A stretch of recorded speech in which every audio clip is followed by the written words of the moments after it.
Neyyar റിസർവോയറിൽ tilapia കരിമീൻ ഇനത്തിൽപ്പെട്ട മീനുകൾ ചത്തുപൊങ്ങുന്നു. പന്ത, മായം, പന്തപ്ലാമൂട് തുടങ്ങിയ പ്രദേശങ്ങളിലാണ് 3 ദിവസമായി മീൻ ചത്തുപൊങ്ങുന്നത്.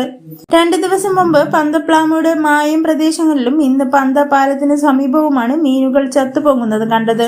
പാറശാല, നെയ്യാറ്റിൻകര, കാട്ടാക്കട നിയോജക മണ്ഡലങ്ങളിലെ ജനങ്ങൾ പ്രധാനമായും കുടിക്കാൻ ആശ്രയിക്കുന്നത് കാളിപ്പാറ കുടിവെള്ള പദ്ധതിയിൽ നിന്നുള്ള ജലമാണ്. കാളിപ്പാറ പദ്ധതിയിലേക്ക് വെള്ളം പമ്പ് ചെയ്യുന്നത് നെയ്യാർ ജലാശയത്തിൽ നിന്നായതുകൊണ്ട് കള്ളിക്കാടിന്റെ പരിസര പഞ്ചായത്തുകളിലെ ജനങ്ങൾ ആശങ്കയിലാണ്. വിഷയം ഫിഷറീസ് ഡിപ്പാർട്ട്മെന്റ് അറിഞ്ഞ് ജലം ശേഖരിച്ച് പരിശോധനയ്ക്ക് അയച്ചിട്ടുണ്ട് എന്നറിയുന്നു. പരിശോധനാ ഫലം വന്നാൽ മാത്രമേ മീനുകൾ ചത്തുപൊങ്ങാൻ എന്താണ് കാരണമെന്ന് വ്യക്തമാവുകയുള്ളൂ. നെയ്യാർ ജലാശയത്തിലെ പ്രധാന ആറായ അണമുഖമാറു വന്ന് നെയ്യാറിലേക്ക് പതിക്കുന്ന ഇരപ്പാൻകുഴി വെള്ളച്ചാട്ടത്തിന് സമീപം നെയ്യാർ ജലാശയത്തിൽ പ്ലാസ്റ്റിക് മാലിന്യങ്ങളും ചാക്കുകെട്ടുകളും കുപ്പികളും നിരവധി കെട്ടിക്കിടക്കുന്നു എന്ന് നാട്ടുകാർ പറയുന്നു.